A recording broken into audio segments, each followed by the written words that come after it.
Salut, c'est Maxime de chez Drone Expert.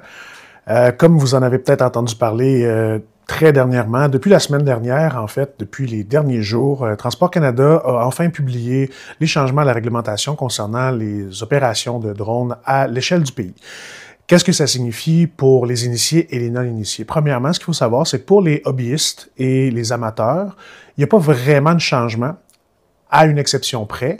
Désormais, pour les micro-drones, on parle ici de la gamme mini, tous les drones qui pèsent moins de 249 grammes, qui auparavant étaient sujets à très peu de limitations, ça va désormais être interdit d'opérer un tel appareil au-dessus d'un événement annoncé. Spectacle, festival, concert, événement sportif, marché public, nommez-le. Si c'est un événement annoncé, on doit rester à distance.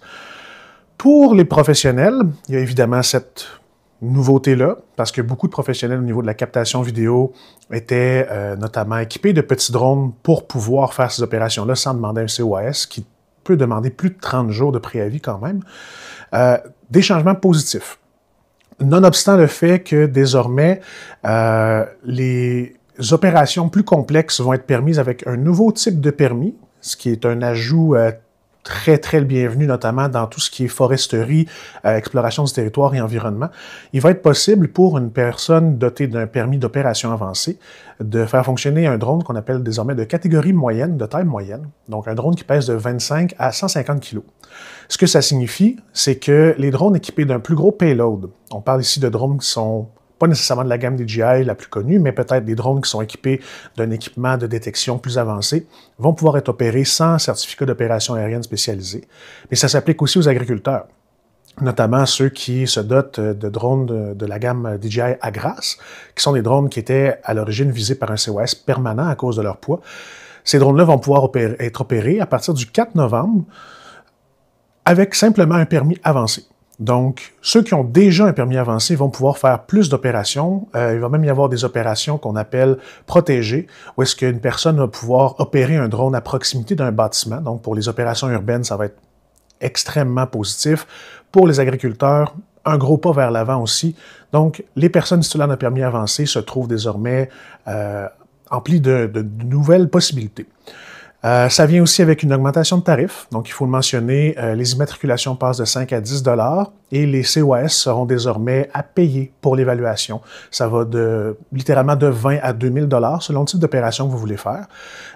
Néanmoins, ça ne devrait pas augmenter drastiquement les coûts des opérations. C'est une réglementation qu'on attendait depuis quand même un certain moment. Elle arrive en deux phases. Donc, à partir de la semaine prochaine, à partir de mardi, le 1er avril, c'est interdit de piloter les micro-drones au-dessus des événements annoncés. Il va être possible, par contre, de commencer à obtenir des formations et à recevoir les certifications nécessaires en vue de l'entrée complète de l'application de la loi le 4 novembre 2025. Donc, pour la saison 2025, pas de grands changements, mais à partir de l'automne, attendez-vous à ce que le monde du drone devienne à la fois un petit peu plus complexe, mais aussi beaucoup plus simple dans les opérations quotidiennes. Comme toujours, chez Drone Expert, on se vante avec raison d'être les experts dans le domaine du drone et des opérations aériennes.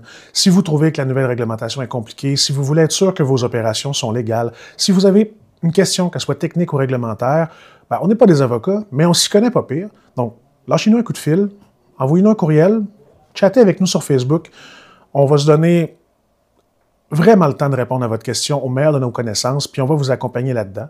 On est aussi capable de vous fournir les formations pour les opérations avancées dont vous avez besoin. Notre équipe ici de formateurs est extrêmement dévouée. J'envoie un cadeau à mon collègue Olivier, qui est toujours le meilleur formateur de pilotes au Québec, je pense. Donc, appelez-nous ou appelez Olivier, on va vous aider là-dedans. Surtout vos questions, on va les prendre avec sérieux parce qu'on sait que ça peut être stressant, un changement de réglementation, mais nous, on est là-dessus depuis, ça fait 6 mois qu'on est prêt à ça. Merci.